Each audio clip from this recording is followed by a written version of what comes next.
to? I did have a question. I just thought about when we was talking. It's a lighthearted question. Is it some type of template? I'll say. Let me tread carefully.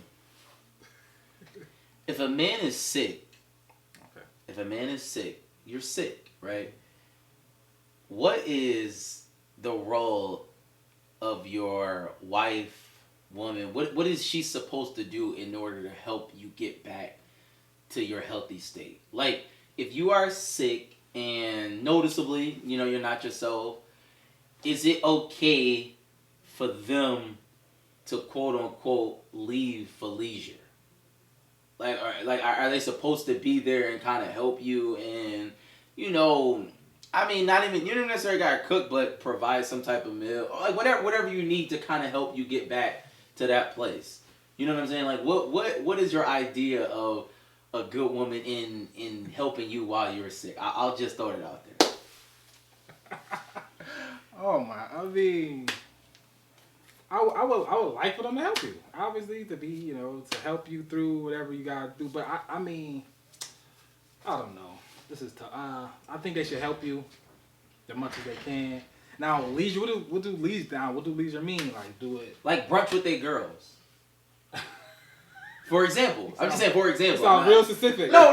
I'm just saying, for example. Just an example. Like brunch with your girls, a mystery night. I don't know. I'm just saying, I don't know. Is that okay? Like, how sick are you? I don't know. I mean, sick. I mean, you're if you like, sick, not if you like, can't do for yourself. You stubbed your toe, but like you're sick. If you can't do for yourself, I would expect her to do what she can, and I don't know. What you think, Bob? You're OG. Oh, this is my dad. He looking at me, so I can tell. Are you asking from my lived experience, or are you just asking about how I think about it in general? I would say. I guess you could do both, but also if you can lean more into it, do you think that like men can be dramatic, like when they are sick? Like depending, I'm not like just a stub toe sick. I'm just like you're legitimately sick. Yeah, to straight answer your question, I think it's important for a woman to go out for leisure when she's caring for a sick husband or sick. I think but I also think that's stuff that should have been worked out in advance. I don't think it should be something that's about expectations. So to weave my lived experience in there, my wife becomes even the more attentive. She don't have to give me a lot of attention, when I'm not sick. I'm doing me, she doing her, we doing us. But when I get sick, she shut it down and she makes sure I'm good. Right. That's my lived experience. And, and it's not necessarily an expectation. I mean, because of how well I feel, the 2 times I was very sick and how well I cared for her, I want her to go make sure she all right too. I mean, I don't want her just sitting there, me hand and foot. You doing all that. Go out and make sure you get a break from that. You know what I'm saying? And just recharge and re-energize. And I think that's a healthy exchange. That I think if you get to the place where you think she's supposed to be there waiting on you hand and foot, and she going to do something, be not being around you, that seemed like a little bit insecure to me. It seemed like having that as expectation, it ain't a formula for a long-lasting relationship from where I'm sitting at. So do you think this, and obviously it goes upon like our relationship with our mothers, right? Like, I mean, everybody's relationship with their mother was different, but is that, in going into a relationship, a long-term relationship, is that an expectation that men kind of put on women, how we were treated when we were sick as children with our mother? And how a woman, I mean, your mother took care of you. She got you healthy. And that's like, okay, if my mother did this, or if my mother did that for my father, then this is my level of expectation on you. You are a woman. Like, I mean, you're quote unquote supposed to have these womanly qualities and these traits. I don't say hand and foot, but man, son. I think a lot of our, even me, I guess subconsciously or not, just a lot of that is based on your relationship with other women, what you saw, your environment, what you grew up in. I think it does have an effect for sure. Now, is it right? Probably not, because you want to create your own environment, your own situation with this woman, because her situation could have been totally different than yours, and how she was brought up, how she was raised, affects how she believed how she should handle those situations. So, I think yes, it does have an impact on it, but I think the best outcome is for you to create your own. What in this situation? What do we want to happen instead of your expectations of what your mom did because she's not your mom. I mean, at the end of the day. I also think, and I don't want to get in trouble on this show, but that's all we do. That's all we do. That's all we do. But I also think that to some degree, if you have an underdeveloped man, you know what I'm saying, for whatever reason, and I'm not judging people, right? But part of manhood is getting to a place where you're not your mother's son anymore. You're not your mother's child or your mother's baby. And good mothers do that. They break you off from that. They don't let you, be taken care of like that. They tell you to, they get you to the place where, hey, okay, you gotta be responsible for a family now. Right. You know what I'm saying? So it ain't about me taking care of you. You know what I'm saying? It's about you being able to take care of somebody else. And so I think when you get to a certain stage of development, you building a relationship with a woman. You know what I'm saying? You ain't going to her asking her about your mother. You know what I'm saying? And doing something like, how your mother did it. I mean, you more talk about what we doing. You know what I'm saying? And what kind of family we want to set up. And you setting a standard for your family. And you ain't holding her accountable to, and again, I'm saying that from my perspective as a fully developed man, that's kind of the place you get to, but for a lot of reasons, people don't have all the supports they need to get to a fully developed stage. So you want somebody, you get, especially at a weak point. Right. You at a weak point, and you ain't in advance kind of set up how y'all do that thing. You revert back into, what I want my mom would, you know what I'm saying, but I think that's unfair to a woman, but there are a lot of women who like that. They do that. They set up the relationship, treating you like you her son. Right. Now, if you want to live that life, God bless you. I just think it's interesting. It was a topic of conversation this week, and also while we're on kind of this question, I did want to ask. Especially, this is funny that it kind of came to me because we do have someone here who has been very, very, very influential and very, very, very hands-on with the parent to education type of dynamic. And Rag's here too, I'm sure. I don't know if you went to this. I had a, what do you call it? It was like an open house type of thing. Or meet the teacher for my son. I had to meet the teacher. I do want to ask one question, a couple questions maybe. My first one is, should I feel some type of way that in every little scenario we had with the meet the teacher, and it was a couple, like it was parents, around, everybody else, like all the other parents was, like when they kind of asked questions about things, stuff like that, or when it was able to talk, they asked everybody else but me. I kind of just noticed that. Like now when I was like, wait a minute, that person said something, you know what I mean? Like it was like, what was it? Like little games that they had, and it was like this person, and I will say, I wasn't necessarily the only person. I wasn't the only black person there, but it was definitely mixed. It was a mixed crowd all around.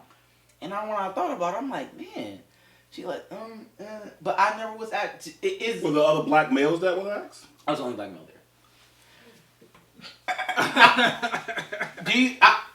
I don't know. I mean, maybe was it just a oversight? Because even at one point, I thought it was on me. I was ready. I was anticipating. I was like, I know she's gonna ask me. I know she's like, because only me and this other guy. I'm like, she gotta ask me. Like I'm right here. It was like silly questions. It wasn't like nothing crazy. It really wasn't. It was this or that, and you know what I mean? Just little fun trivial stuff. But I only said I'm just throwing it out. Is there something I should have done in that moment, or do you think it was just? Is it like I don't know? Like, yeah, I think you should have did something. That okay. You know what I'm saying? I remember taking that manual to international prep, and they asked parents to have any questions, and I'm looking, and you remember the question I asked that manual? He stood up. He asked. He said, "Why don't y'all got no black teachers?" He said, "Where the minority teachers at?" I'm sitting here. We got all these black students, and they got a whole administration and teachers all white. You know what I'm saying? So I mean, I got a question. Yeah, you know, my kid's gonna go here. You know what I'm saying? You know, these are the people that's gonna be influencing my kids. And so I'm in this conversation, you know, and so I want to know where the black people at. You know what I'm saying? Why is the school not reflective? You know, so if you the only black man in the room and everybody get a question, I would raise my hand and just like, you know, I want to contribute to this because I'm concerned about if I'm getting treated that way and I got a child in here. I'm wondering about what's going to happen with my child. Real, though. Yeah, real talk. So I'm not leaving it to chance. I'm gonna, be active on that. I did ask a question, and that was another thing. I want to ask this. I don't know. I'm just throwing this. So they had a jobs list, right? All the kids had jobs, and I noticed. And this is a question. I'm like, okay, what am I? You know what I mean? My son, like, what job does he have? He not on there. So I'm like, wait, man. Like, what's going on? Like, you know what I mean? So this is my question, really, for even parents out there, even like new parents and having, young children going into kindergarten, first grade. Is there a way to go about it? Like, is it a situation where, he's just getting in there, maybe we should kind of just take a step back and kind of see and monitor? Or is it like, yo, you have to be on it from the time you jump in? Is that like what? If you ask my advice, I've been on both sides of this. Right. Obviously, as a parent, when I was a younger parent, I didn't know no better. I thought the nice thing to do was to be patient and to be respectful and not to rock the boat. What I learned with experience is no. Children only got a certain amount of time in school. You know what I'm saying? And if you waiting for somebody to overcome their biases, you know what I'm saying, that don't usually happen. If you don't initiate something to cause them to overcome their biases, they stay in those biases. So if they wasn't used to making sure your son had a job or used to asking you a question, they just did what they normally used to. They ain't used to you being there. So what you do is say, I'm here. You know what I'm saying? And deal with the fact I'm here. You can do it in a nice, pleasant way, but you can do it in the way that's most comfortable for you. But you definitely make it clear that I'm here, I care about my son, I'm partnering with you to get the best outcomes for my sons, and I'm not going to be passive about that. So you talk to me about what's happening with my child. Don't wait till he fell in and then, tell him because, you can have those situations. If you got a good child, well-behaved, and they'll let him sit there and be quiet and can't read and write and won't say nothing because he got good behavior. You know what I'm saying? So, no, you got to be on top of it. The sooner, the better. Because when you lose years, it's hard to make them up, especially when they're young. That kindergarten through second grade is when your child is learning how to read. And then after they learn how to read, they read to learn. But if they don't learn how to read, they can't read to learn. And their mind is getting wired. And if you miss that window, it's all uphill from there. All right. This is my last one, y'all. I'm sorry. I know. I do have one more. This is another, and right, you jump into, right? So as I'm sitting there, I noticed I had picked my son up. I pick my son every day, and it was the one day. So he coming out, and it's a line, the car line or whatever. So I'm looking at him. He coming out. Teacher's bringing him to me. All of a sudden, before he get to the car, he turn around. He go back and hug this girl. Hey. Okay, all right. He hugging this girl. And I would just keep it a stack. Y'all know I don't hold nothing. He hugged this girl. She's she don't look like us. Let's put it like that. Caucasian. Right. So he hugged her. I put it like, I'm like, who is that? I asked him, I said, who is that? He like, he's like laughing. Now he laughing. Yeah, I'm like, no, who is that? Like, what are you? Why are you hugging her? That's my friend. Yada yada yada. Fast forward to the meet the parent thing and meet the teacher. And I'm listening to this is my child, and I remember, who the child was that he hugged, and then the lady was like, I'm such and such parent. I'm just, you look at him like, okay. My question, and I'm not trying to cast any aspersions.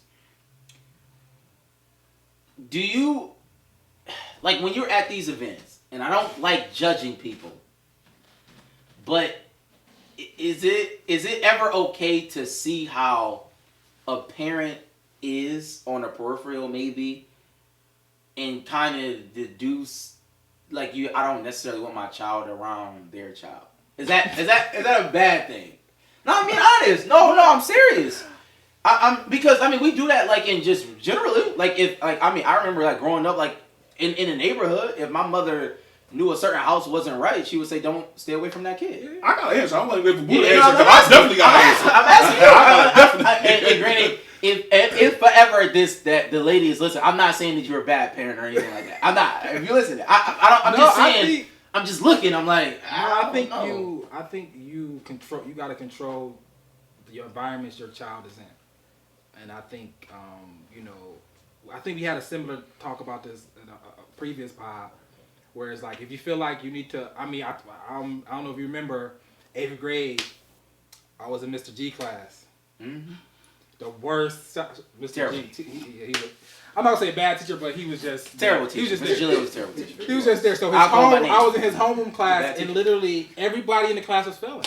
Yeah, it's a fact. Everybody besides me and probably the other girl was failing. Like they failing under 65. I think under 65 score in every class, every grade. I think by the end of the year, I think that whole class fell. And my parents came in and switched me out of the class. I remember the first week they switched me and I ain't leave. I was like, bro, I ain't about to be the one that's switching the class. This the popping class. You know, everybody over here, they get to do what they want. Nobody really care. I'm like, damn, I ain't about to go into the other. But legit, but that stood with me. That stayed with me. Like, you have to make that. You got to make that choice, because if not, I'm in a class with everybody 65, so that means my grade naturally gonna be down. It's not gonna be 65. It's gonna be like 81. But I'm a straight A student. I've got an 81. I got a 76 in classes. That don't make sense. So you definitely had that right. You should do that. And the earlier the better. Just understanding you have that right to move your child from a class, to move your child from a teacher, to just put your child in the best case scenario for them. And it's not even about the other parent. It's not about the other child. It's not about the teachers. It's about you and your child. And that's what it's about. I'm going to answer the question, but I want to reverse and ask a question too, right? Because your generation obviously is not my generation, right? Absolutely. So I'm coming from another generation, right? Because in my generation, the fact that it was a white girl, you know what I'm saying, matters. You know what I'm saying? It may not matter for your generation, right? Y'all live in a different world, right? In my generation, he going back to hug a white girl, I got to say something because there are things that there are consequences to that. Right. That he just got to understand that's beyond his ability to comprehend. Right. And so you being nice, you going through all that, but we out here, there's only some of us out here, and you a little kid. So I'm definitely going on top of that. I'm paying attention to that, you know what I'm saying? And then, you know, especially if you talk about somebody who may spend the night or somebody who want to go over to somebody's house, yeah. I want to know who they are. I want to know what their parents do. We used to do that. It used to be an all right conversation. What do your parents do? Right. You know what I'm saying? You know, and I mean, you can feel some type of way about it, but if you care about your child, it's about your child. I'm not responsible for nobody's child. I'm responsible for my child, right? Now, I care about everybody's child. But if I feel like somebody is a negative influence around my child, and their parents is co-signing that negativity, yes, I'm going to say something. And I don't feel no two ways about the fact that their parents might be like, who you think you is? Well, whoever I think I am, that's who I think I am. And if I don't want your child influencing my child, that's how I'm rolling. I hear you. And that was the thing. I mean, it's funny you said it, the idea of us being young, because everybody doesn't feel that way. And even in, like, my son's mother, like, as far as the girl being white, you know what I mean? She's an educator, so it's like she's not looking in those lenses all the time. So I'm like, that's something you need to know. Like, you know, you're hugging a white girl. You're 6, yes, but that's not. I mean, everybody's not gonna look at that like it's okay. Yeah. And it's like, I just want you to know, like, and it was funny. He was telling my mother, so she was like, does she look like you? I know that. She tried to say it. She's like, well, because she's like, I'm like, he was hugging a girl. She says, did she look like? I'm like, nah, he ain't look like. He like, I mean, and that, but to that generational divide, it is something. But those things, the people are talking about it. But y'all live in a very different world, though. Oh, I mean, when I say that, meaning that there are so many things that are acceptable in y'all world that just was not when I was growing up. You know what I'm saying? So I mean, I don't know. Do y'all still look at it that way? Do y'all still have the concerns? I mean, because obviously, race equity, gender equity, all kind of different things that are in the conversation now that were not in the conversation when I grew up. So are y'all concerned about that still? Me? You as a representative of your generation. I think our generation is split. we're not monolithic in thinking the same way. It's clear. Like some people are way on the opposite end of the spectrum, but for me, I'm probably way more conservative on certain things like that. Like I'll say, and I don't have no malice towards anybody. I love everybody, and I'm not saying this, but I'm just saying when I'm going out, like the interracial relationships, it just seems like it's at another level now. You know what I mean? It's like, and that hits me. Like every time I see it, it's like, man, this is a lot. I understand. Well, just because you love everybody, don't mean everybody love you, right? Right, you know what I'm right. saying? And because the racial dating interracial dating is at another level. White supremacy is at another level too. Absolutely. White supremacy is probably at the highest level it's been in this country since its inception in terms of the open out. So you can't have no. Your child got to be prepared for the world they're going to live in. And if you saying, well, what it should be, you know what I'm saying, and you trying to tell your child what the world should be, they may have to get some consequences when they find out the reality of what it is. Right. And so I don't think you should leave your child unprepared to deal with the way it is. Yeah, I think that's my mindset is like more so just making sure they're intentional and giving them the information and understanding their past, our past as the country's past, and let them understand why I wouldn't lean that way, or why I choose to take to date somebody in my race, or about all that type of thing, and just be intentional of who the person is. I think who the person is, their background, what they do, like I talked about. So that's my mindset towards it. But this is episode 105 of We Think It's a Sports Show. It is. That was our little intro questions and stuff like that. My pop Episode 105. Yeah, this 105, man. 105 of this sports show. It's 105. Listen, I got. You guys got more. I know it's the last one. But in this vein, I did because it's something that it kind of hit me, and as I was thinking about it, when I was there, like we just to meet the teacher thing, the reason why it hit me because last year, it was the pandemic. We were not allowed in school, so like the dynamic of this, I never had this.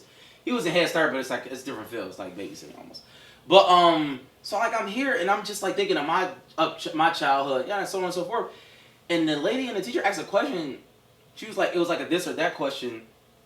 Would you rather have your child in a room where there's instruction, or your child in a room where it's just free flowing and they can kind of do whatever they want to do? I'm just like what? Like who would ever want like it's just a free flowing and do whatever they want to do like type of. And I was surprised, like Montessori. I know I was gonna say it's like a Montessori. I'm like, nah, like absolutely not. Why would I like? My question when I seen it, I'm like, am I in the minority now? Like, is instruction bad? Like, is that the whole Montessori? Is that like a wave of thinking that's like permeating itself in all of our schools? Yeah. So in my experience, when you go to people who have where their parents have a plan for them.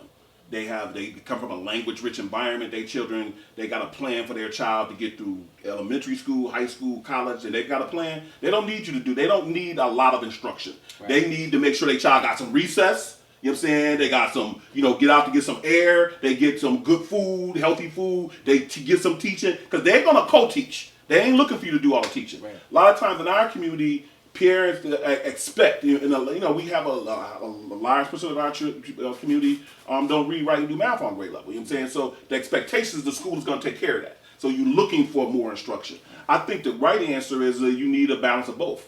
I don't think it's an either or. I think it's a both and. You know what I'm saying? You need instruction, but the instruction should be supported by the fact this is a human being. You know what I'm saying? Because they're a human being, they also need art, and they also need music, and they also need recreation. They also need to enjoy the learning process. And so instruction should be put into a context that, makes it interesting and exciting for the student. What do you want? What would you want for your child? I lean towards what he said. I would try to look at the child and see, just naturally just see what's, based on my experience when I attempt to teach them, when I teach them, or when they get to home and try to see what works best for him. I would try because each child is different, each person is different. I don't think everybody minds. I don't think I don't think it's a one fits all. I think that's the problem in our school system now is that they just put people in this one box. Everybody got to do this. When some like us, some young boys, young men probably need more of an open, more creative type of environment, and typically more so young ladies sit down and listen and be more instructive. So I think to be open to both, to be open to maybe my child need more of a Montessori type of education. To be open, to not be stuck in either one. You know what I mean? And I also think you should be going looking at the outcomes. If somebody asks about those things, that's one thing. But let me see what your outcomes are. Yeah. Is the kids you teaching learning how to read, write, do math on grade level? If they are in your free flowing style, well, right on. If they are in your structure, right on. I want to measure the outcome, not just the process. Right. Is whatever process is it working? Because too often we get caught up with the process and don't measure whether it works or not. Are they fighting against that? Teachers fight against that though, all the time. Oh yeah. Like they mean, it's about the process, and there's no, and we could definitely move on. But I think in this young group of teachers that's coming, no disrespect to them, shout out to them, God bless you with differentiating instructions, all those amazing things. There's no hard teachers anymore. Like I think I'm assuming they've all retired, but like you know what I mean. Like I just when I think of it like Miss Dublin at 39, like she was a hard teacher. Like even to this day, Macmillan, shout out Miss Macmillan. Yeah, shout out Miss Macmillan and like Miss Dublin. Shout out her birthday. We have the same birthday tomorrow. Shout out to you, Miss Dublin, if you're listening. I love you. Appreciate her. Like even to this day, she would probably send me a card. You know what I mean? But that was a hard-nosed and she teacher. got good results. Absolutely. That was my best class. Yeah, I remember she took my Shayla and Shayla skipped the class. She said you good. I mean literally put her up a grade because she understood. That's a teacher though. That's a master teacher. You know, and that this is what I'm like. She was I seen that lady get slapped by like one of my friends. Slapped her, grabbed him. She just had commanded a classroom. Exactly. Oh man, shout out to Miss Dublin, man. I'm just saying they don't make them like they used to, I guess. Like that. It's something like that now. Though. You don't like Miss Dublin? I hate Miss Dublin. Oh my God! No, you gotta use a different word. You gotta say you respect Miss Dublin. Miss Dublin's a good teacher. Me and Miss Dublin did not get along though. Like really? High expectations. Absolutely. To this day, she called me Talking Sam. Miss, was you in Miss Dublin class? No, I haven't asked that. Oh, that's terrible. But she heard about me, so the high expectations for him. She heard about me. It got around. Who I went around for family 39. That was a. We definitely had, But Brad, I'm sorry. But this is episode 105. We think it's it's 105 episode. This is our second live show. So I decided to bring my pops in. He's gonna add, just a great perspective to all our questions we got. You've seen it already. Obviously, we got Box behind. Shout out to Box. What's up, Box? What's up? We got Preach here. We usually, I guess we could talk about it. How was y'all like weekends? To get into it. How was y'all weekends? Before I ask some questions, how was your weekend? Preach? Bills won. Yes, I was a little under the weather. So we know where the first question came from. Oh, you said it kind of sounded kind of personal. Yeah. I was a little. But hopefully your brunch was good. But I had it was a good week though. Like it was a good week. Yesterday I had a good time. I watched the game with my son. We just kind of watched football. So I had a good week. I'm better, so I'm happy. My week was good, man. My week was real good. Shout out to my youngest son, Asen. He just got his final surgery for his cancer, so he's cancer free, and now he's port free. So that was a big thing. That just happened today. And so he's in full recovery right now. So that was a big thing this whole week. So also my wife, she had surgery. She fine too. Just two good surgeries that happened over the weekend, over this week, the last couple of days, today. And anything else happened this weekend? They played football. They both had good.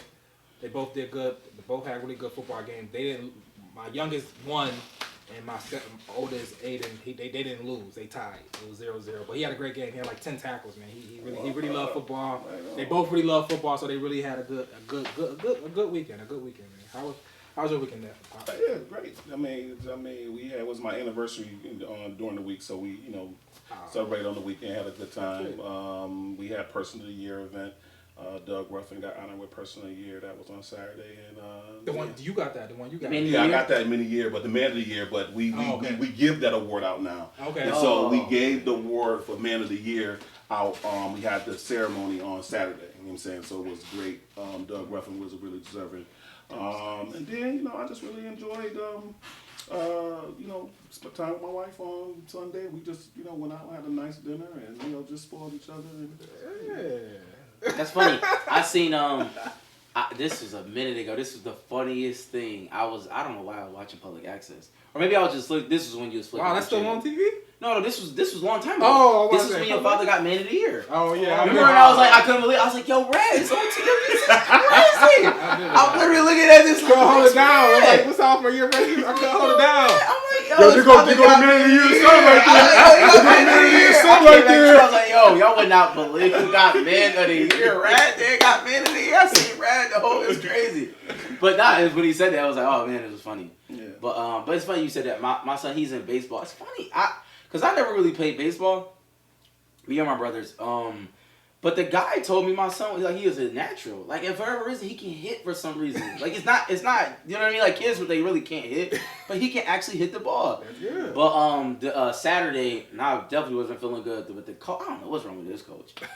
But he didn't show up. Like, I mean, he said he wasn't showing up, but it was like, kids, people would help. But, I didn't know the expectation of what. I mean, I've coached before in my little capacity, but it was like, not baseball. But I mean, like, I was like legit thrown out there. I'm like, I don't know these kids. Man, they all white. I'm looking at them. I'm like, I don't want their parents. Because I'm like moving them. And I'm like, man, this is the most uncomfortable thing. How you feel about it? Is it something you do? Absolutely not. I mean, I could do it, but like, the only issue with me was I didn't know, like, I wanted to be more, like, that's the type of coaching I grew up with. You want to know it. Not even knowing. I just wanted to be more brashful, more like, and they kids, they 6, 7, but I wanted to not scream, but be loud. Get up, like, you know what I mean? Like, like they all playing in the dirt. Get up, like, get up. Let's go. Get ready. Like, but how did your son respond to that kind of coaching? He doesn't respond to it. I asked that question because I remember when they was kids, that was how I was coached. That's how they was coached. But by the time my youngest, when Amir and Elijah came up, they was not feeling that. They they didn't even play football because of the way the coach talked to them. Yeah. That's how you coach. That's coaching.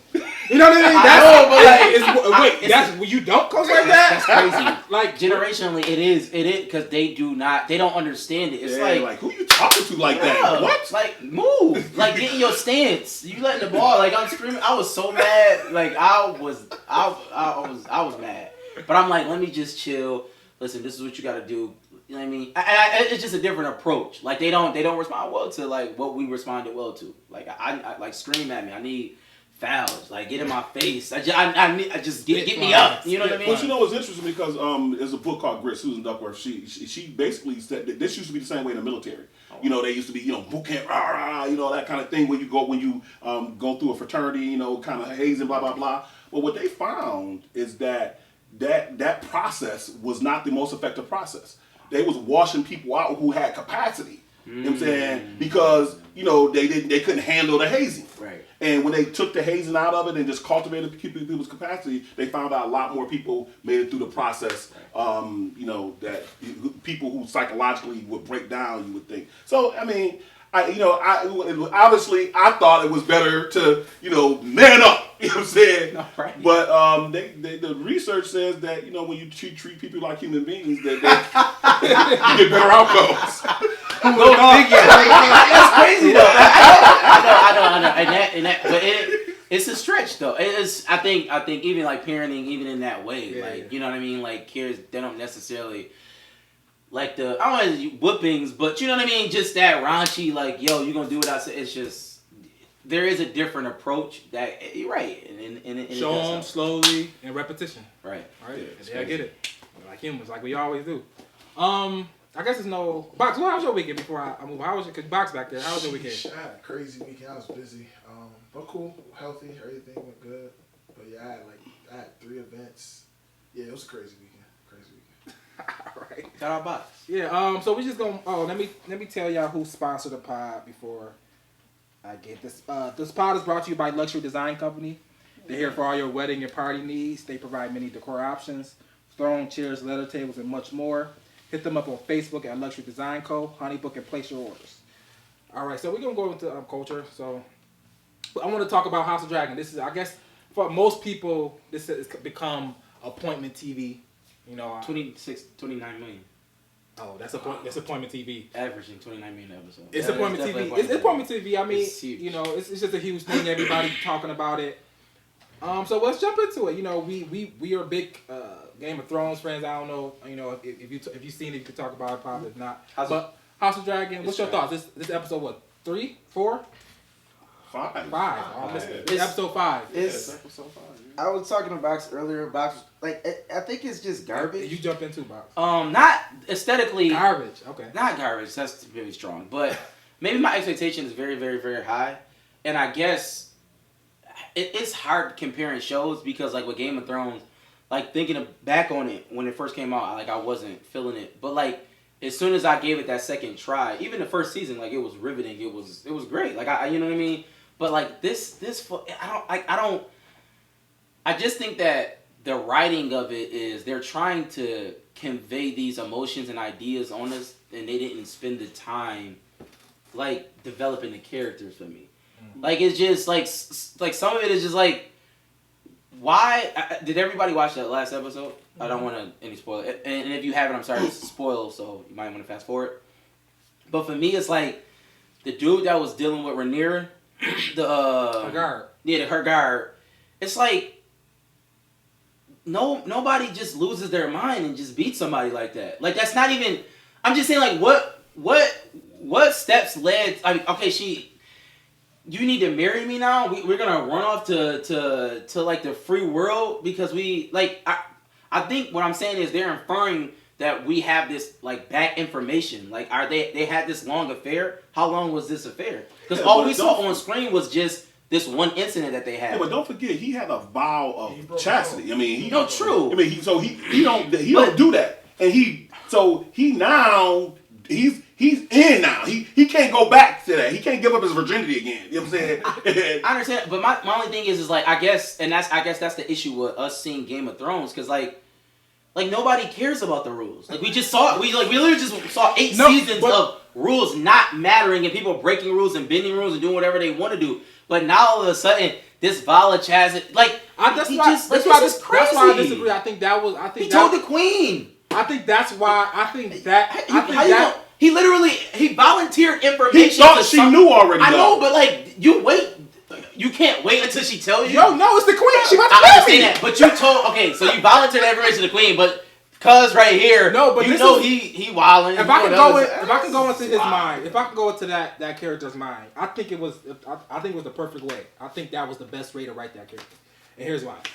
Wow. Because it's showing you, because it was setting up. Oh, this is a Game of Thrones. Here go the secrets going around, and he was like, no, like I'm not about to play this.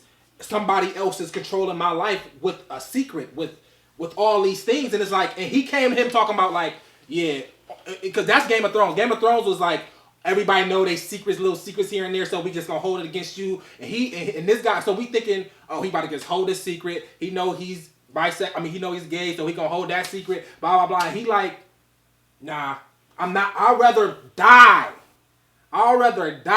than to give up my respect, my manhood. I don't think and you just remember how we first met him. I mean, think about who that dude. No, true. That dude is that dude. He like, for me, he the Marine. He the Marine. He the Marine in the group. He's like, I'm not y'all. You know what I'm saying? Yeah, I mean, that's how you met him. So now this dude come up and he trying to play me, and then he go whisper in my ear. You know what I'm saying? Like, you know, this is how this gonna go. Let me tell you. Yo, dude, do you know who I am? I will tell you, bro, I am not the one. And when you look at his face, you see he got that point. I think that was the best way to do it. I didn't think that was gonna happen. I honestly didn't think that. My only thing, and nobody did, because it didn't. I want to say it didn't track. That makes it good to me. What I'm saying is the tracking of it. If y'all put it in that point, right? He's saying you're not gonna play with me. That's one thing. Thank you. I'm not playing like games. they almost. I feel as though they made it seem like he's up. Like this whole Rhaenyra situation got him in a tizzy because she won't leave with him. Like On that's some that, like level, that, on that's one that's level. what they present. I Yo, think they on just one presented level. that he just ran away from this girl. This is It's like, some man stuff, though. Yeah, that's different level. I'm a whole man. Now you coming up and understand talking that to me. now. In this that makes- context, you gay. That You know makes what more I'm saying? sense. That makes more And sense. you gonna come press me about my woman, you know what I'm saying, that I'm just dealt with. And you gonna tell me this is how this is about to go down. You know what I'm saying? That makes more Bruh, sense. I just man, get on out of here with all that stuff. Like he was playing some psychological game with him that he like, bro. he wasn't I'm trying to a play. warrior. I kill people. Thank you. I Thank you. get it. I'm not Thank- playing no Hey, games. yes, You sir. talking I'm about? not y'all. Yeah, that's bro, sir. my thing is- Yes, Leave me sir. alone, bro. Yeah. But And then he my- demonstrated that. My thing is this. And he beat his face. He already knows Alright. that she did something with Damon. That's a fact. She didn't do that with Damon. What I mean by that is the perception of the realm. Rhaenyra. The realm Who believes knows? that. The girl, Princess Rhaenyra. Who Oh, knows? the guy we talking about. I No, can't he think of don't. his name. I mean, but like everybody else know. I don't think he know. It's perception. Like the realm believes that it's put out. I I hear you. get that. I hear your point because I think a lot of people think Yeah, and how- that. Queen think that, or the dad think that. A lot of people, but I didn't. At least in following the story, I didn't get the perception that the prince that she was marrying and his boyfriend. I didn't think they didn't write the character in a way that was common knowledge. They were almost to me. They wrote the character like, listen. Oh, she came and said to me, she know what I'm doing. I can do what I want. I know what she doing, you know what I'm saying? And so we just gonna do our own thing. I didn't get that. That might have been the case, but I didn't get that. I don't know. Is that the only thing that made it bad for you? What do you think about the rest of I it? just think just the whole show. It's just like even certain parts of it, like the dude, the crippled dude, kind of that was talking to the queen. Like, That I was just a little like. random.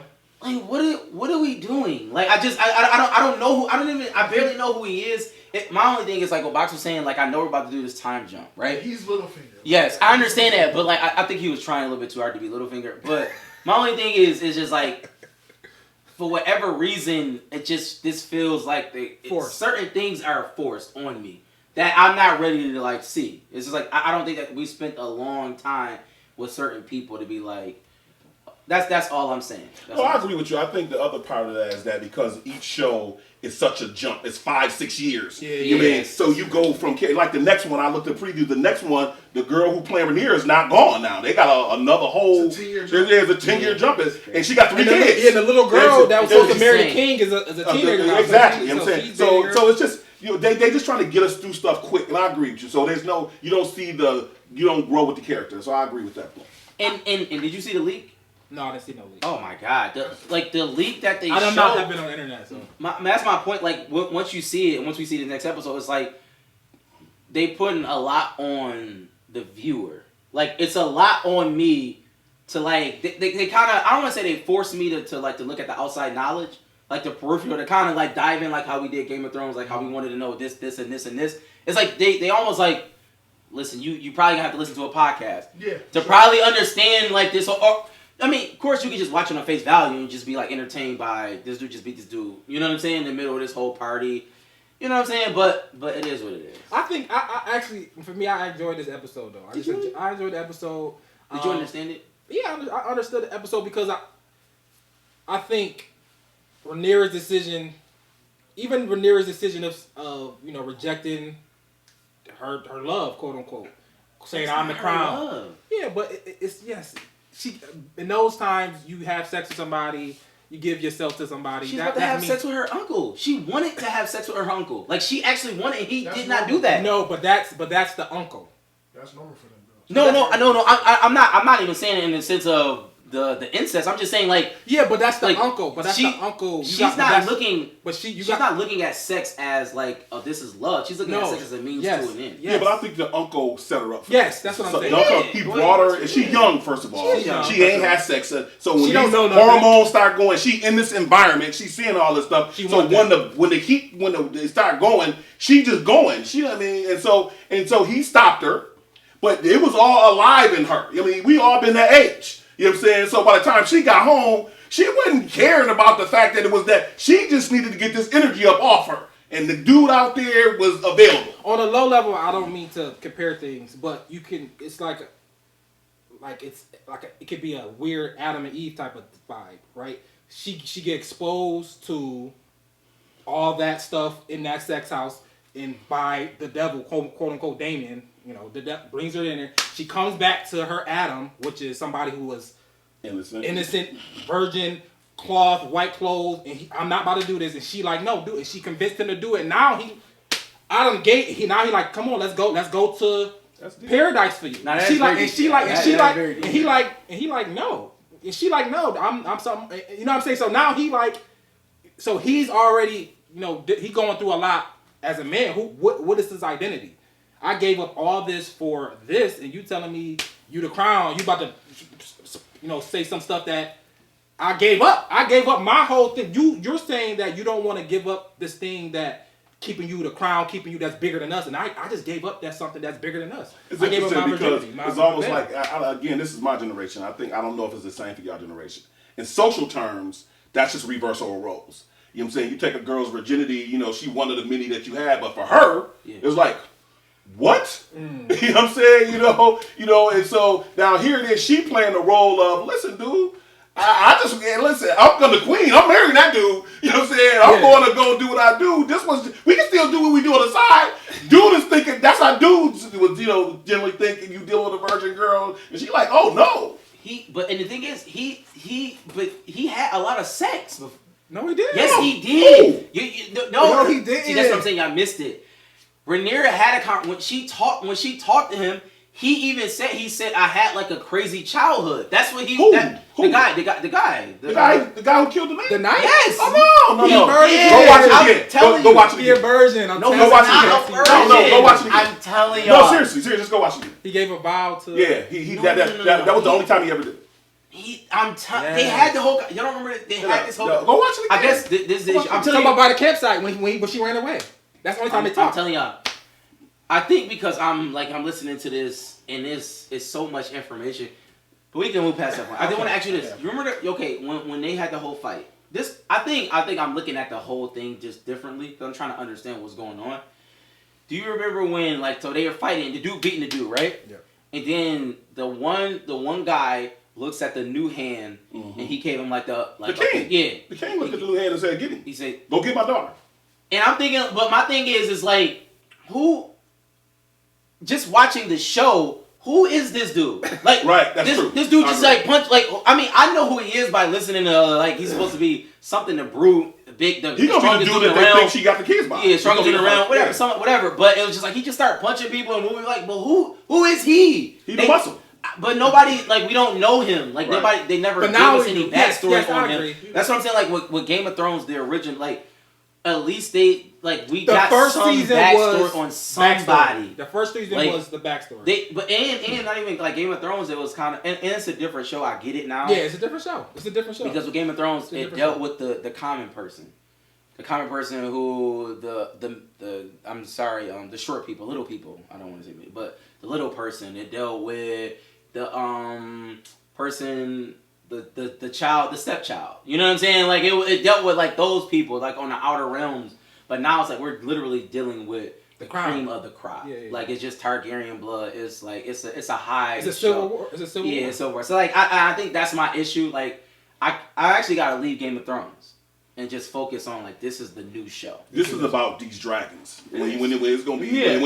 And another thing I think you make an important point is that this for people who read the backstory, people we go read this. Yeah. They know the story, right? And they understand what's coming, what's going to happen. And it's almost written for them. You know what I'm saying? It's almost like if you just watching it, it's too much happening too fast. And like you said, you got to go watch a pod to get the stuff to go in the middle because they don't give you all that stuff. They just trying to hurry up and get to the point where they got all 16 of these dragons in the conversation. That's what you can tell. For me, I didn't read nothing, but I'm also allowing grace. I'm allowing grace. I understand what's gonna get to it. And I like the writing. I like the beat. When he beat him up, I was like, wow, that's just a deep. Even if you just obviously is maybe nobody gonna beat somebody up that bad, but psychologically, where that man was at to be like, yo, I'm not about to be a part. Because I'm thinking they about to start. Oh, he about to start these games. You're like, yo, no, I'm not about to be a part of these games. Because in Game of Thrones, everybody would have just been a part of these games. He know. I gotta make sure nobody else know and all that. He like, nah, this gonna stop now. This So secret part of telling the gonna stop writing now. And I was that like, wow, that's good. I don't like, right? So first of all, I agree to some degree, but what I don't like is they putting too many modern day concepts into a historical context. You know, and I just think they're adding stuff to they trying to get an audience to watch. Yeah.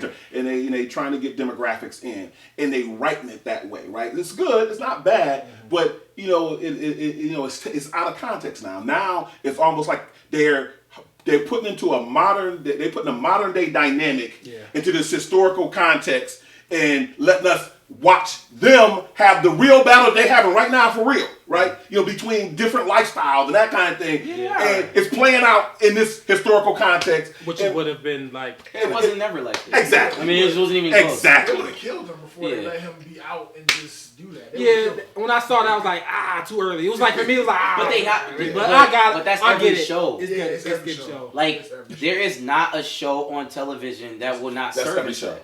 That's every Literally every Every show. show. And it's like, Every commercial laws. oh my God. And my only thing about it, I don't think, we can. But that's the reason, that's the value of pods. Because now you used to be with my generation, when it was on mainstream, you had to watch it, another choice. Now you can literally go to YouTube, go to pod, you can go watch what you want to watch. You ain't got to be imposed on if you don't want to. All right, I mean, so overall, you don't necessarily. I'm gonna continue to watch it. I just I think for me, what happened was I had to actually stop listening. It was like a lot of information overload, period. And it was just like I was trying to like piece everything together and put everything. But I had to take it. I'm like, now even listening to y'all, I gotta take a step back and say, with Game of Thrones, I didn't know everything. I figured out everything, and when I literally did a whole deep dive. You know what I'm saying? Like because I wanted to know, because I'm like, this show is very good. But with this show, I'm doing the reverse of it. I'm trying to know everything, and then go into it. Like, I just gotta watch it. I'm watching it for what it is, and you know, that is what it is. So pay attention to the Easter eggs. This show is about the Easter eggs. Yeah, that's what it is. Yeah.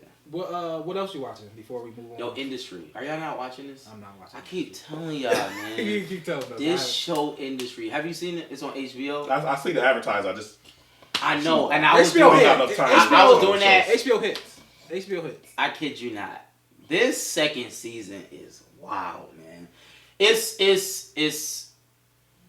like the emotions that they kind of bring out in you, and the ideas that they're talking about. It's like, man, this is. I mean, it's somewhat high minded. It's like I want to say it's a hedge fund, but it's like sometimes it's like a hedge funny type of show. You know what I'm saying? It's a workplace drama, so to speak. But it really hits a lot of tropes, man. It get to it. Like it really. It's like, yo, this is crazy to see. Like the narcissism in these people, but it makes you reflect, like, you know what I mean, the maniacal way of how they operate. It's definitely interesting. I love the show. I love it. I'm gonna check it out. You Dark. every time you talk about it, so I'm Fire, gonna check it out. I'm gonna check it out. You watch anything, Box? Oh, I'm watching the Lakers documentary, the like real Lakers documentary. Okay, Hulu. Which one? Hulu. On Hulu. Oh, on Hulu. Oh, okay. Not the other. That's joint, it? Yeah, that joint crazy. Like how dysfunctional the family is for the Lakers to be as good as they are. The family crazy dysfunctional. Yeah. Like Jim, like low key retarded. Like it's wild. Like it's wild. That's a bad word. Yeah, I'm just saying like. Nah, they tell like, me that. The Dr. Bus, the dad, yeah. He's like mastermind level, and his kids don't got none of it. Like it was like the pass down was like nothing. But he lucked up on Magic. He lucked up on Pat Riley. They told a story about how Kobe really got there. Shaq, how like with him, like they gave some behind the scenes stuff of what the beef was really like with Shaq, and so it's really breaking down how the Lakers really, and it gave me a appreciation for Nick Van Exel, because I know Nick was like trash by the time I knew about basketball, but Nick Van Exel he was the face of their franchise for like 4 years, him and Eddie Jones, but they were bad though, but it's a good Shaq out there, yeah, until Shaq out there. You watching anything, Pops, that you think you should recommend?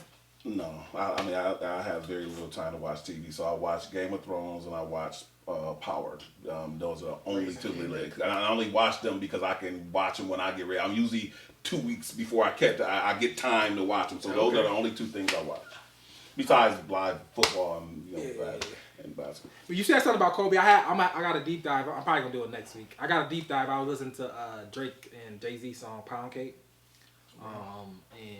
And I feel like I was like when I listen back to Drake verse, and his approach to it, knowing that Jay-Z was gonna be on it, it was like some Kobe level type of. If Kobe was a rapper, I know this gonna sound crazy, but if Kobe was a rapper, he would have did the same thing Drake did on that verse. If that makes sense. I know that sound, but that's another deep dive on. I probably because when I'm we definitely have the deep dive. Yeah, when we on Zoom, I can play the song. You saying Drake went to the next level to make sure that he was able to compete with Jay-Z? I think when Kobe come in the league and Jordan there. Oh, I'm checking Jordan. You know what I mean? It's not even most people cowered away from that. And I think when Drake got on that verse, he's like, "Oh, I'm gonna let him know that I'm talking about him in this when I say this." You heard how he got the song? No, I'm just talking about his verse. When I go back and listen to it, I'm like, wow, he really was kind of ballsy in his verse. You know what I'm saying? No, he was kind of what? Ballsy, just like he was just he was just talking about, or somebody else was just talking about how Drake got that song, or how the song. Oh, I don't know. I didn't hear. Like they were literally saying, I think because like that was Jay-Z's song. Oh, was it? Yeah, and then Drake. I mean, I don't want to say he made him, but like Jay-Z eventually allowed him to have it. Oh, okay. Matter of fact, it was what happened. Yeah, we could do a deep dive because it was crazy. Like how they said it was like that song wasn't like that. Take that back. It was Jay-Z's song. The song wasn't like that.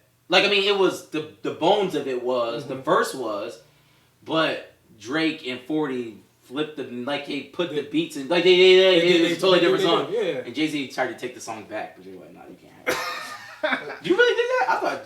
I'm not saying Drake verse was better. This is not a Drake verse was better because Kobe wasn't better when he tried to guard Mike. Obviously no, but it was that I'm guarding Mike. You know what I'm saying? That attitude. Because he took the challenge on. Yeah, and it was like the thing he said. It was like, oh, most people wouldn't even try to throw a bar at Jay if he know Jay gonna be on the verse. Like, you know what I mean? That's not even. Nah, I don't listen to this, so I'll have no context. But just tell me, just hear the bar so I can understand it. He just threw a bar. He just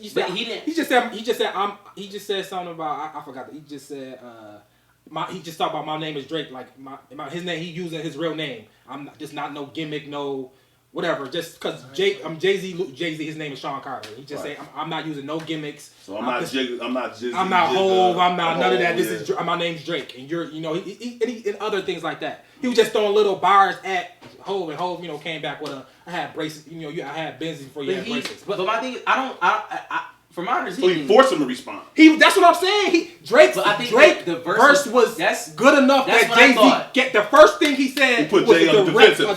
That's what I thought. I thought that, but from most people wouldn't even did that. One thing is, from what they said, this song was already made. Like Jay-Z's verse was there. I honestly thought this. I don't know, bro. I'm saying this is what he said. Oh, maybe I don't know. If Jay-Z knew that Drake was gonna be on it, he did not.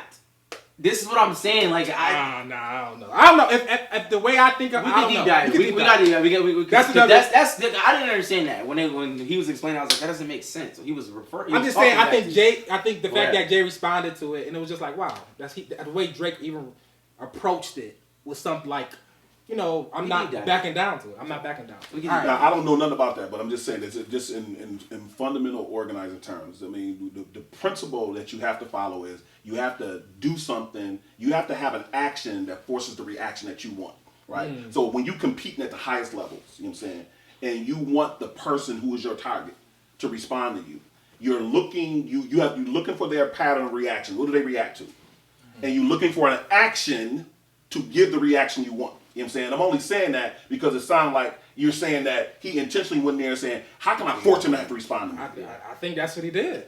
That's a basic organizer. I think that's what he did, and Jay responded. That's interesting. And Jay responded. I was like, wow, he really. I was like, he got Jay responded. Because if you push it, literally, if you push the right button, you know what I'm saying. Once you know a person's habits, you know a person's weaknesses, you step on step on the corner. They haven't got no choice but to respond. They have to respond because you hit them. They naturally, especially if he's serious, if he's good at what he do. Even if everybody else don't know you insulted me. Or you came at me. I know you did. That's what Drake done for 1,000%. So Jay-Z sent Drake 2 verses. And it was acapella. It was like, these your 2 verses. You're going to use for what you want. Then Boy Wonder created a beat. And Drake made Pound Cake and sent it to Jay-Z. Jay-Z heard it, put a verse on it, and said, I'm keeping it. I want to put it on Magna Carta. That's what happened. I want it. I know it was like something and Drake was like, nah, you can't have it. Because Jay-Z, I sent you 2 verses, let me keep the song. Because you ain't using my 2 verses, I sent you let me keep the song. So he did put a new verse on He it. put He responded to it. He responded to that verse. He wanted to keep it because he sent Drake 2 verses for his 2 features on the album. I wonder where's those verses. He said, "Here these verses, That's use them for what you want." But Drake was like, "I don't like these verses for this song." So when he sent them, that itself is when he sent them Pound Cake. No. That Drake itself is something. No, Drake said that because I remember to send them sex and not use a verse.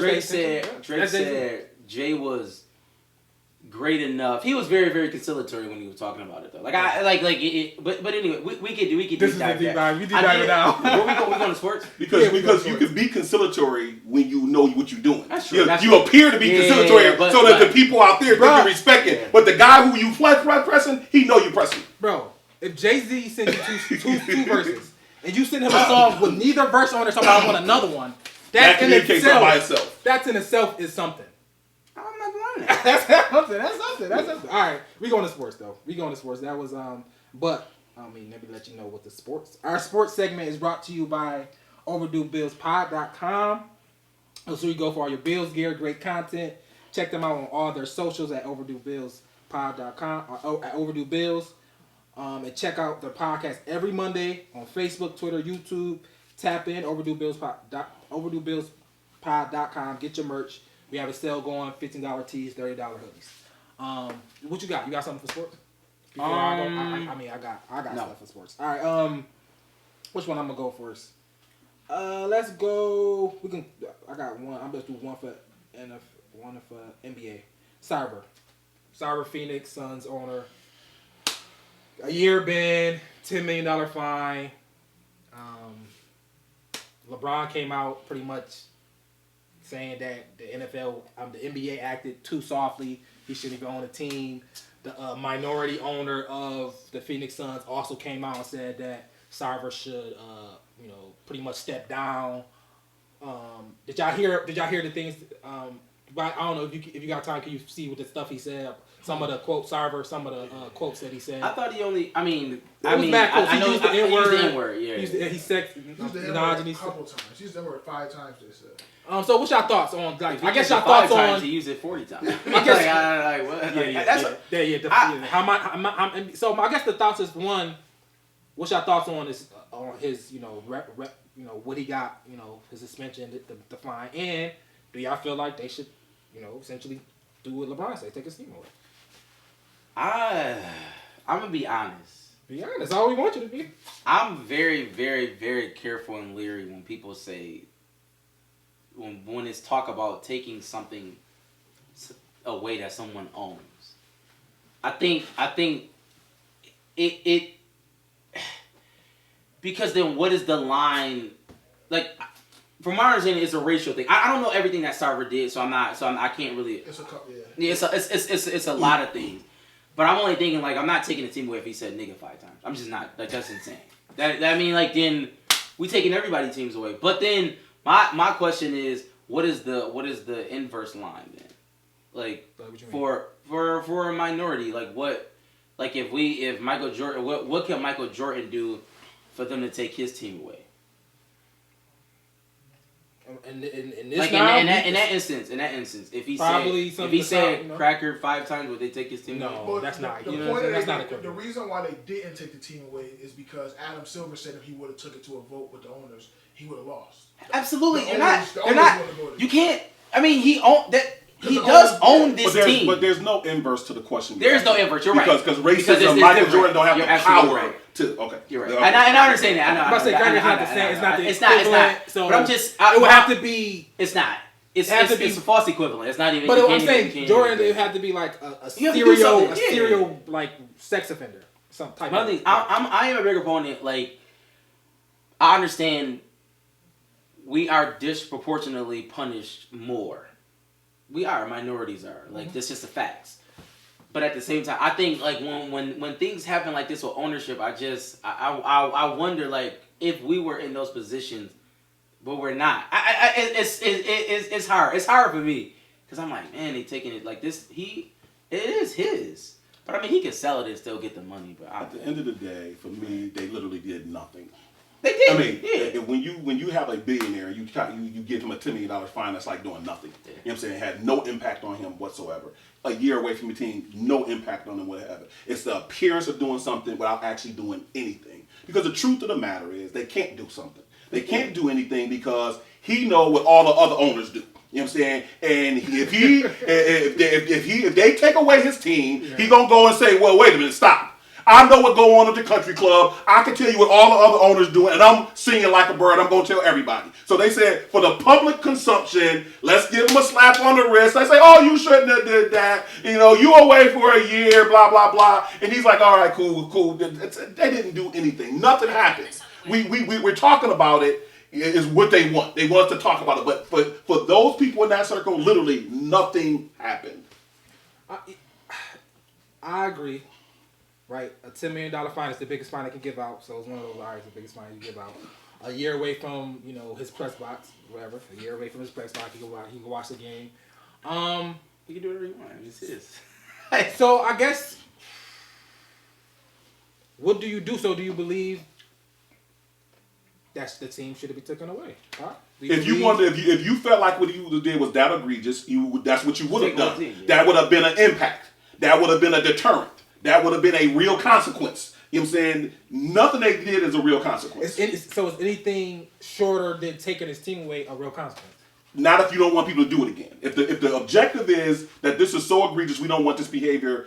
We don't want in our circle. We don't want in our fraternity. We don't want people who have that perspective or who in positions that have that kind of power to impact that many people's lives throughout that organization. We don't want them in our circle. Then you got to take his team away. If you're saying, well, we just don't want him doing that, well, I mean, at this stage of the game, he didn't got there already. And all the other people there already. You know what I'm saying? That's who he is. So if you let him keep his team, you're saying, just don't be public. Don't get caught no more. Just don't get caught. Because you make it kind of hard when you get caught on the rest of us. Exactly. No, because it is precedent. They took Donald Sterling team away.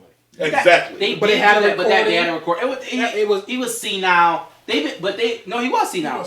And they actually wanted to, like, everybody did not want him to have that team. He did a terrible job. Owners So But he still was the owner.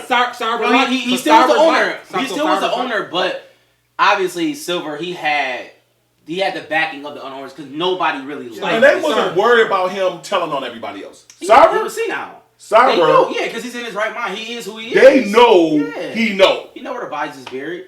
And I think, and I agree with that whole. Even for Adam Silver, Adam Silver, no, he like I can't. But y'all looking at me, I can't. They own me. Not no, that's the fundamental they thing. Like, there's my bosses. Like when we even talk about this, it's like, yeah, he is a owner. He is a owner. Like Adam Silver works for him. The commissioner can't. He works for him, not the other way around. Adam Silver gets paid from the person he's trying to discipline. It's only but so much you can do. Or if you were serious about it, you would have an objective body. Yes. You would get an objective governing body, which ain't nobody who owns teams gonna have somebody who ain't got no stake in the game have some say so over us. And but I do want to be fair because I wouldn't do that. I would not have an objective, but that's the only. I'm not saying that he should own the team, but I am saying, and I'm not saying I would do what he did. I'm not saying I'm perfect, but I don't think I would do that. But at the same time, like I'm not going to do that. I'm not going to take power away from me. Nobody does that. But don't pretend like something happened when something didn't. That's true. true. That's what my issue is. You pretending like he got a consequence. Nothing That's happened. for the masses of people. Yeah. When in effect, nothing happened. No, they haven't. I do agree with that. Like it is just for show. They just doing this for outward appearance. I agree with that wholeheartedly. My only thing is, even for the owners, is like they're not. No, power is power, no matter who has it in there. And the owners don't want him to get a real consequence either. No, they because don't they want don't him. get it, something happened to them. Because he can listen, y'all, bro. Y'all know what I know. Yeah. So y'all play me if y'all want to. Because ain't nobody gonna have a team. If I don't get a team, nobody get a team. With Dallas, they had a whole bunch of sexual assault and all types of stuff, and nobody knew. I don't know what happened. The Washington football team. Jerry Jones happened. Jerry Jones. I mean, everything is just swept under the rug. I mean, and it is what it is. Talking about consequences, let's move it to Brett Favre. Brett Favre, used, I guess, millions of dollars from a welfare fund that him and the governor, I forgot the governor. He did not. The governor and whoever, I'm talking about Brett, I'm not trying to, I don't know what you Brett know. Favre got the money. I know, but what I'm saying is like. But let me explain it, then you can talk about Brett Favre and whoever, Brett Favre naming it, and the governor. The governor.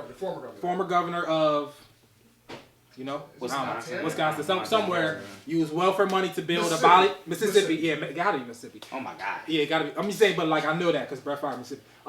Use welfare money to build a volleyball stadium in some way. So what's y'all thoughts on Brett Favre? What's your thoughts on, you know, what happened? Should he be reprimanded? Should he have some consequences? What should be consequences?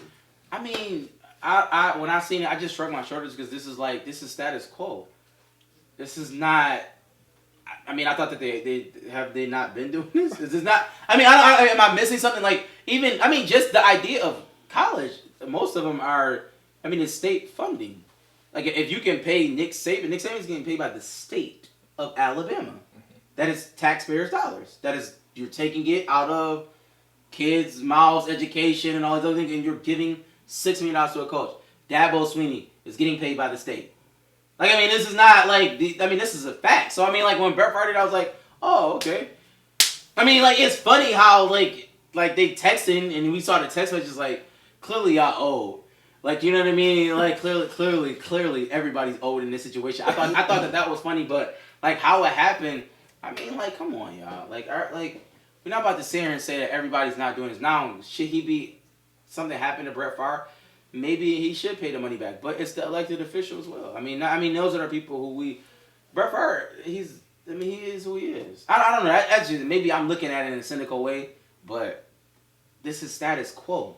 They do this. They take from the poor and they give it to the rich. This is like literally what happens every single day of our lives. You know, and in some of the work I do is consult work, and I go to a lot of these rural communities, yeah, and you would not believe what goes on like this in terms of the school don't have books and they have a brand new football stadium with I mean literally I'm not exaggerating. I'm talking about they don't have art and music and they got football. The football players are. The money that gets diverted into sports programming in rural towns and these big states is just, you know, I mean, so trust me, ain't nothing go on that was out of the ordinary. You know what I'm saying? That's normal. And that, you know, they got caught. That's it. I mean, that's what it comes down to. It's like was it considered to be illegal? Is that something they did was illegal? Yeah, it wasn't. They didn't want it to be known, you know what I'm saying? Period. Because when you're diverting money, you know what I'm saying, you're diverting money. You know what I'm saying? You know, so generally when you have somebody as high up as the governor involved, they know how to do it. You know what I'm saying? So it ain't like necessarily something that legal happened, but it's definitely something that the people who, you know, that was not what their intent was to happen. They was paying him to come do speeches. That he didn't even really do. He didn't do. He was saying that he was donating the money because his daughter was going to the school. And that's why he was going to build it. So they said all the right things, but then when somebody came in and audited it, they like, you got paid X amount of million to do speeches, you ain't did a speech. And so now once they see one thing that's funny, when you audit something, you now got to follow the whole paper trail. And when they followed the whole paper trail, they realized, hey, y'all ain't do nothing. I think that they should get in trouble because of that. Well, sloppy? Being sloppy? No. That's what he's saying. Seriously. You should get in trouble for being caught. Y'all got caught, so you should get in trouble. But like, cause I mean, I'm just saying, like, am I missing something? Like, I mean, if you say, all I'm saying is, if you say, okay, Brett Favre, this is wrong, then it's all wrong. All of it. Then all of it is wrong. All the money. How else are they getting paid then? How else are you funding all these other things? You cannot fund them without doing some of the same stuff. I mean, it's still all chicanery. It's still all moving this around and pushing this over here. It's like, okay, we're building a new stadium. Well, how are you getting the money? This is like name, image, and likeness, you know, the money that goes to pay athletes as if that just started happening. You know what I'm saying? You know, it's nothing has changed. Nothing. It's just now they got a way to do it out in the open, but they was doing behind the scenes. That's all. The people who got caught was supposed to get. Like, they literally, like, it was the craziest thing. We knew how much Cam Newton was going to get. They were saying 160, 180, 200. Like, it was like, hey, this is crazy. Like, who knows? He's like, where's these numbers coming from? Like, 200,000? If you don't know, you don't know. I mean, mean, I remember the first time I was in a political circle where two groups who appeared to be fighting each other. We was in Albany, and there was a meeting downstairs in the basement, and the two groups that was fighting each other, they was talking about their fight. You know, how they was going to appear before the camera, blah blah blah. They all drinking together, blah blah. And then they went out and it played out on the news. These groups going at each other left and right. You know, and so you just learn. You know what I'm saying, that the reality of what you see. You know, I don't want to go that far deep into it, but the point is, if you don't know, you don't know. If you do, you do. That's just the two different worlds. You know what I'm saying? And the people that don't know, they look a certain way, and they're set up to look that way. It is. And the people who do know don't say nothing because it ain't nothing to say.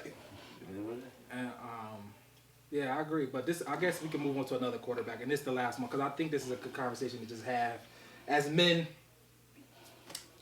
I guess this Tom Brady and his wife Giselle conversation, right? This whole how she feel about how she coming out saying that she sacrificed. Yeah, how she sacrificed, how. Just the whole animosity towards him coming back another year, how she came out, kind of spoke out, not against it, but, just the whole funny business. So, I guess not necessarily you could talk about that situation, but just in general, like, how do you see the whole Tom Brady is trying to, do something that's never been done before, understanding, he's still can play, still can do what he loves to do on the highest levels. And having to straddle that with his wife and his children, and they're wanting him to be more around, wanting him to be more involved. So, what's your take on just that? If you were Tom Brady, I guess, how would you play that in your mind? Would you stay retired, or would you have did what Tom Brady do and come back and play? I think the issue is that Tom Brady lied.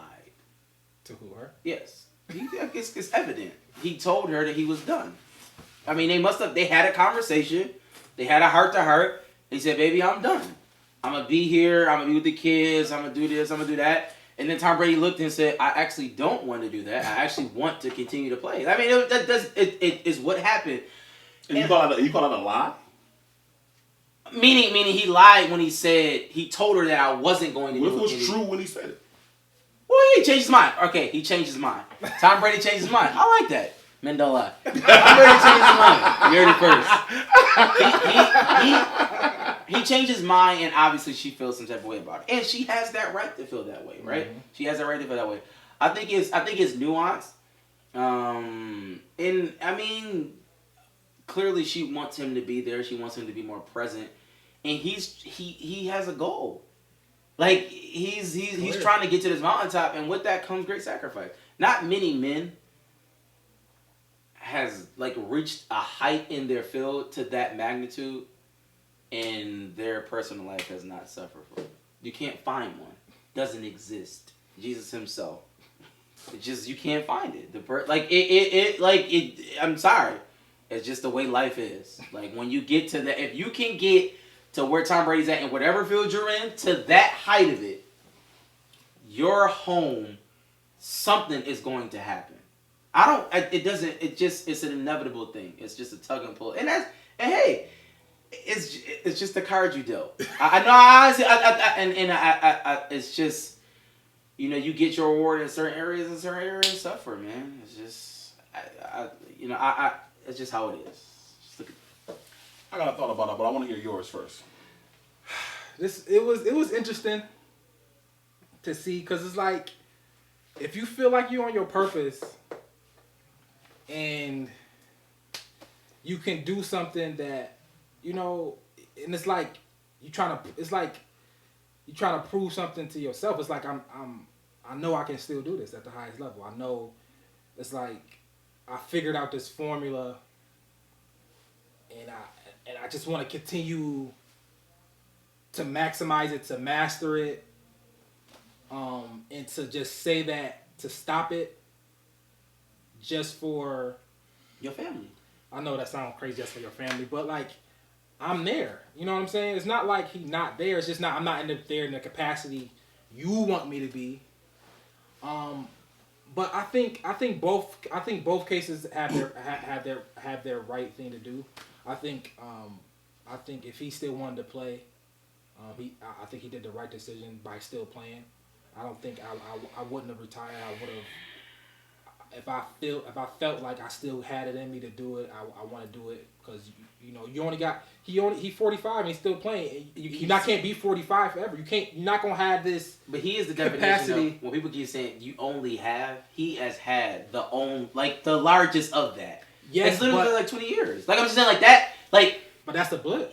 I mean, him, it's a blip. For him, it was 20 years in life, it is a blip. But in this field, in this context, context does matter. It does. He has reached the pinnacle of this. Like, but it's interesting. There is he actually is. But he's still at the highest levels. It's in his nuance. No, he is. But he's great. I think the nuance though. The nuance is that I came to a new team and I did it again. So it's like, he figured something else out. You know what I'm saying? He figured something else out, and it's like, oh, this is. It's not only a yes. I know I did it. Bill Belichick helped me. Another match. Now I was like, I came on. I'm like my own master. Came over here, figured it out, and you telling me to stop right now? It's like, yo, bro, like it's like almost like I can't. It's like I can't put in this work to stop. I did all this to get to here to a certain door. You want me to like, all right, I can get back to this door. Some other field? No. Well, this is my thought on it. First of all, I appreciate what you said about it's kind of inevitable, but I don't think it's inevitable. I think Tom Brady is into a space that is not the normal social. It's not the social norm. What she's talking about is the social norm. You play a certain amount of time, you spend time. That's not that. They already passed that. You know what I'm saying? So he's in a place where he's creating. He's creating something that never existed before. Nobody played at that level at that age. You know what I'm saying? So he's still in the creative process. So it's on him to effectively communicate with his wife. You know what I'm saying? He has to effectively communicate. He has to listen to her. He has to understand where she's coming from. And to me, on some level, he already has. Because he already got the contract about what's happening next. You know what I'm saying? And when you start creating on that level, that's the level you're thinking on. I'm going to make a transition. I wasn't ready for the transition just yet. There's things still that can be done that I'm working out in what I'm producing. You know what I'm saying? So it's just effective communication. Saying, honey, I hear you. You know what I'm saying? Because she got as much money as him. You know what I'm saying? She's independent. Yeah, exactly. So this ain't about him being at home with his kids. That's not what this is about. You know what I'm saying? It ain't about time. I mean, at the end of the day, we have to have a conversation where we respect each other as human beings and we respect what what we perceive as our purpose here. And we got to communicate how we do that in this circumstance. So for me, in my communication with you, it's not about sitting here taking the kids to and from school every day. That's not what it's about for me. So I'm communicating that. You tell me what it's about for you. Because I know you ain't finna sit here and have a conversation with me about we got to do it according to social norms. You know what I'm saying? Because that doesn't sound like what you're saying. It's inevitable that because we violate the social norm, she's going to feel some type of way. No, they're not living nothing like a social norm. This is something on a whole nother level. Now, if it's on the level of she got some kind of, she's sick, or something on a level where she got limited time and they know it, you know what I'm saying? Then it becomes, it pulls on your emotional strings. But that don't change the fact that this dude is a master of his craft. He is going into territory that has not been gotten into. And he's creating something that has never been created. And what that is, to your point, he may have to just finish that out, even if that requires her to go do something for her purposes, whatever that is. You know what I'm saying? Because if she don't want to do it with him, go do what you got to do for your purposes. And then we can meet up, after I'm finished with this process and you meet your need, however you meet your need. But it's effective communication. I don't think it's inevitable. I think you can communicate effectively with another human being. I think so too. I'm just saying, like, in majority of the situations, probably 95, 98%. I mean, if you just look at it across the board, generally the home life is I don't want to use the word ruined, but if you look at everybody who's ever gotten to the pinnacle of something like that, it falls apart. I mean, it does. Something is and I guess it could be because you're right. The social norm is different because maybe Giselle is at a height of her own in her own field, and sometimes in those situations, like the men may be at this height and the woman is kind of stay at home and just, you know what I mean. So it's a different dynamic.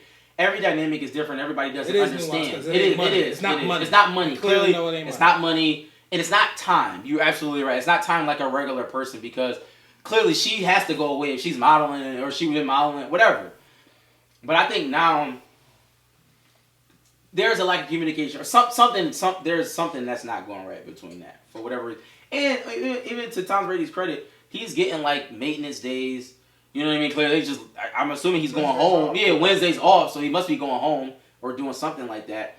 So I mean, I aside from Tom Brady, just people who are on the go like that and trying to, they after it and they doing something. That dynamic, I've seen it. It has its toll on the family. It can have a toll on the family. I'm hesitant about even saying this, right? But I'm going to say it because we're just having a real conversation here, right? Even if you give in, Go home, sit down. You're right. I mean, so I'm not telling you to do it. You can tell yourself, okay, because she wanted it's stuff that ain't gonna work out, ain't gonna work out. Absolutely. You know what I'm saying? I'm talking about in all the social norm, in most situations, it don't work out, right? So at the end of the day, just communicate effectively. Love each other, communicate effectively. If I'm gonna do it, I'm gonna do it. If you gonna, and let's just work. Yeah, let's work through because I don't do it don't mean it's gonna work out either. You know what I'm saying? Yeah, absolutely. You know what I'm saying? So if I gotta live a life where I didn't do it and it didn't work out, and I did do it and it didn't work, I'm gonna say, honey, you know what I'm saying? This is important to me. You know what I'm saying? I don't know how to say it different. This is important to me. You important to me too. All of it's important to me. Let's figure out a way that we can do it all. We got enough money, we got enough resources, enough to where we can do it all. We can do it. So let's figure out how to do it all, to include me playing football for another year. I mean, we gotta figure it out. You know what I'm saying? However long we did it for this long. Exactly. We did it for this long. I'm not saying you're doing that wrong. And, I'm just saying, and like, if he feel like, because obviously you got to put the whole Miami Dolphins rumor. I think that's the biggest. I think that's the issue. I think he told her, like, the play was, I'm going to Miami, I'm going to be an owner, I'm going to play in their school. And I think what happened was, once it fell through, in her mind, it's over. But she not thinking like Tom, like, just because one door closed, I'm not going to create another one. Yeah. So if the Miami thing blew up, she like, oh, it blew up, it's over. You coming home. He like, nah, I'm just going to pivot. I'm going to go play another year in Tampa, and I'm going to sign this $250 million deal and do, like, I'm pivoting. I'm always creating. And she's seen the Miami thing as a closed door, and that was the end of his career. He like, nah, I'm just going to go do something else. And that hurt. And still may be able to get the same outcome he was trying to get in Miami, just another way. You know what I'm saying? But again, it's communication. It's just simply communicate. We looking at it, as if it's an either or. I don't think when you get to those levels and you're dealing with those kind of resources, you don't live in social norms. You think she got money? I think she get to say what she want to say because she got money. I mean, most women who don't got that kind of money wouldn't probably make a press like that. You know what I'm saying? Because they're good on some level, you know what I mean? So, but she can, which is even more the reason why let's just communicate effectively. This is at the end of the day, between me and you, the only thing it's about is our kids. That's all it's about. Because I'm good, you good, we ain't nobody's dependent on nobody. We two independent free agents that's choosing to be interdependent. This is about our kids. So how do we work it out? Let's just work it out to make sure we do the best by them. Whew. So Tom Brady's clearly going to play. Yeah. I think he should. I think because you can't give up. No, but if he you can't stop. I'm not telling him to. I'm just saying when you see the Peyton Manning, he's like, all right, Peyton Manning, you got go for it. Brett Favre had to stop. Like Tom Brady, keep threw going. for 4,040 touchdowns last year. He's at the pinnacle. Listen. People who reach heights like that in their respective fields, push it to the limit. You got to. He's doing magic. He's literally doing magic. Do it. Push it to the limit. He's doing something that people just like. He about to be 50. He's basically 50. But that's all I got for sports. I wanted to get into. We don't got to be long, but I wanted to get into a conversation with you. But you got the bit of the conversation with me for the last hour. One way or another, I done said everything I can say, but I'm open for it. I just want to talk about you, just the man you are. Because you just known around Buffalo. I've heard somebody call it the most interesting man in Buffalo. You know what I mean? On some levels like that. So I just wanted just a quick, not a quick, but just a synopsis of like, and we gonna ask some questions that we got. Like, it's just, how did you become who you are? Like some of those key moments that got you to become Sam Bradford, and then I want to talk a little bit like just self-development as well. I guess. For me, I haven't got to where I'm going yet. So I'm not assessing it yet. You know what I'm saying? Because I'm nowhere near what my intent is. I have a very clear intent on something I'm working on doing. So what people are talking about is just something for me that's happening along the way. Because I got some very specific that I want to do in terms of my relationship with God. I got something very specific I want to do for my family, my children, and my children's children, and my children's children's children, down to 7 generations. I want to achieve something very specific that reverberates out 7 generations, and it's very hard and it's very difficult, and everything that I do on some level is required to be able for it to reverberate that far out. And so I don't see it from the perspective of having gotten someplace right now, because for me I'm so far from where I'm going that it's like you quartered away, and people talk about how you get here. Like, here is not so far from where I'm going. I can't even stop and have a conversation about here because it's not where I'm going. It's not what my intent is. I really do believe in very real terms in the science of advancing the kingdom of God, and I believe that there's a way that happens, and if we line ourselves in spiritual terms, that we can become a part of that in a way that lasts beyond our lifetime. So that's the pursuit of me right now. I would do want to ask this question. That's right. You are you're a very strong-willed man. So how have you ever found trouble submitting yourself to another man? I'm saying like a paternal situation. I'm just saying like in the secular world, like have you, like, is it, because I mean the ideas you have, I mean just the total package, like, you know what I'm saying, like is it difficult? Have you ever found that difficult to submit, or is it a situation that the only men you will submit to are people who you deem worth submitting to? Well, it's an interesting question. First of all, you gotta know that I grew up with a very strong father, so I was submitted. You know what I'm saying? My father was in charge. There was no negotiation. I got kicked out of my house at 16 because I told my father I wasn't gonna do something. He said, "Okay, leave." You know what I'm saying? Because there's only one man gonna be in the house. You know what I'm saying? Period. So I was submitted till I told that I grew up. I went to the Marine Corps. You know what I'm saying? And fundamentally, you get broke. You know what I'm saying? To follow a chain of command and follow authority. One question I asked somebody to ask me something about the yellow path or something, the yellow stones or something, or is it something about a Marine that you saw about something about? He told me to ask you about the yellow footprints or something like that. Oh yeah, the yellow footprints when you first get to Harris Island. Okay. Yeah, and so it's this process we're talking about. Right. This process we're talking about, where they strip you. You know what I'm saying? And they put you in a situation where it ain't just about you. You become part of a larger unit. It ain't the thing that your ego or the thing that makes you separate. They make you become part of the union. So what happens is I was developed under a strong man in my father. Then I went into a initiation where it ain't about me as a man. It's about us as a collective, and our ability to defend ourselves, our opportunity to protect, our ability to provide, and so. I don't. In my language, I know what a man is. You know what I'm saying? So, and it ain't easy to be a man. Being a man is a very difficult thing, and a lot of things pass for men today that are not. You know what I'm saying? Meaning that there's a difference between being male, being masculine, and being a man. Being a man has something to do with a capacity to produce a certain type of outcome. I don't have no problem, you know what I'm saying, at all of aligning with anyone who is a master of their craft. If they understand what they're doing, they're a master of their craft, will I submit to learn that craft or to be able to be part of following where they're leading? Absolutely. You know what I'm saying? If you know what you're doing, you know how to get there, and you demonstrated that, I'll have no problem submitting to that. But somebody talking, you know what I'm saying? No, we ain't getting down like that. My question is going to go towards self-development. When did that start for you, and why is that important for everybody? That's a great question. It's my dad again. My dad gave me a book called Zen and the Art of Motorcycle Maintenance.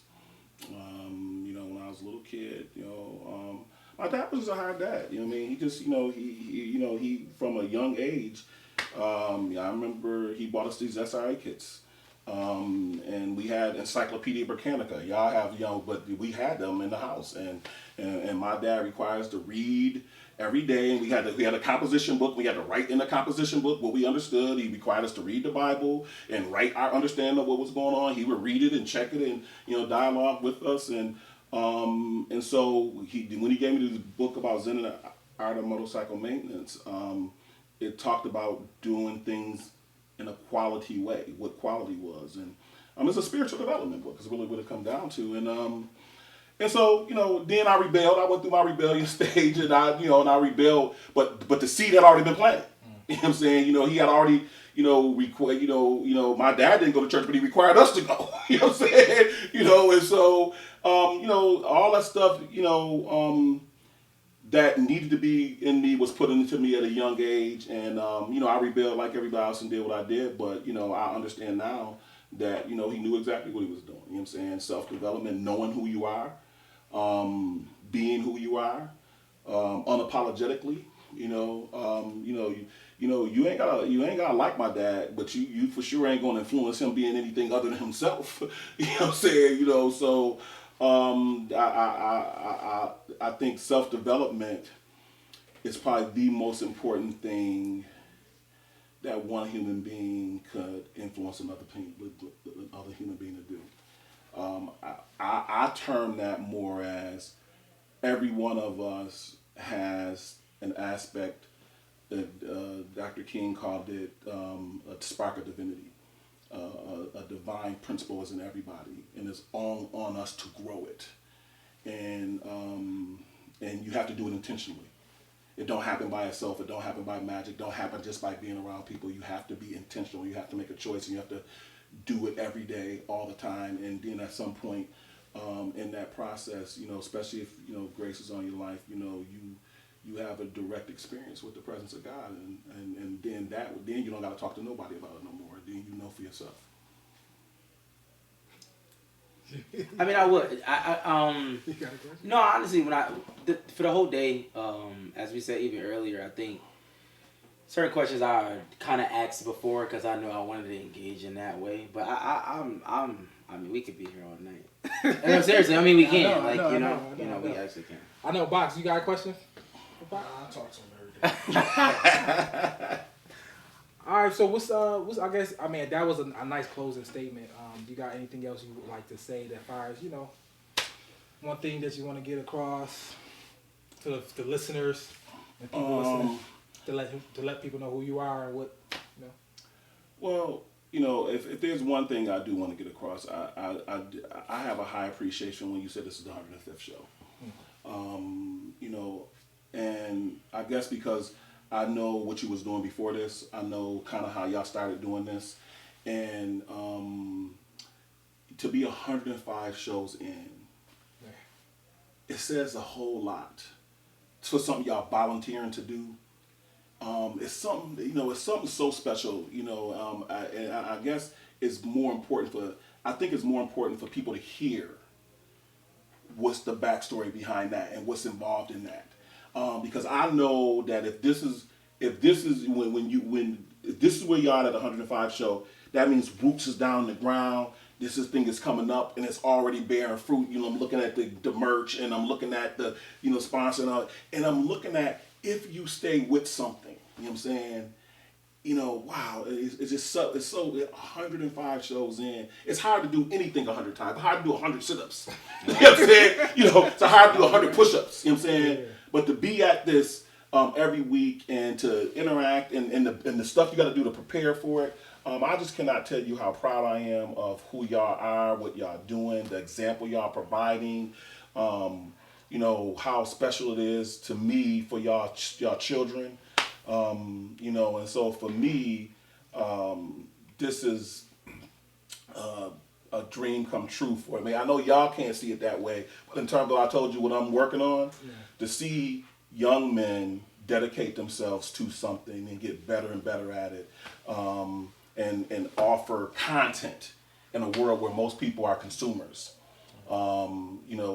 is really inspiring. So Congratulations on your 105th show, and I really wish y'all 105 more. Oh man, that was great. That's a great way to end the show, man. Yes. It's a great way to end the show. This is We Think It's a Sports Show.